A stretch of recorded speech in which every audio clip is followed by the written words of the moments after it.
Kayo po mga dalubhasa sa batas at ang panawagan ko, balikan ninyo ang mabibigat at kontrobersyal na isyong kinaharap ng hudikatura. Gaya ng mga panahon naging katakataka ang posisyon ng isa o ilang maestrado. Kung kailan biglang nagbago ang pananaw ng korte sa mahalagang usapin o tila nagkaroon ng judicial legislation.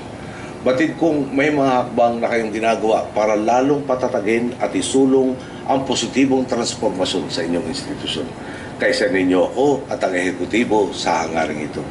Sa tingin ko, kung hangad natin ang pagbabago, dapat lalo pa tayong maging gigil na kumilos para rito. Lalo pa dapat mag-alab ang pagnanais nating gawing mas patas at makatarungan ang ating lipunan. Sa pagkakaisa, tiyak na may papamana natin sa susunod na salinlahi. Ang isang Pilipinas na di hamak na mas maganda kaysa sa ating dinatnan.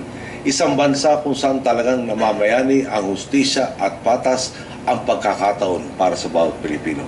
Isang lipunan kung saan masasabi nating ang mga problemang ating kinakaharap ay di na kailangan danasin pa ng mga susunod sa atin.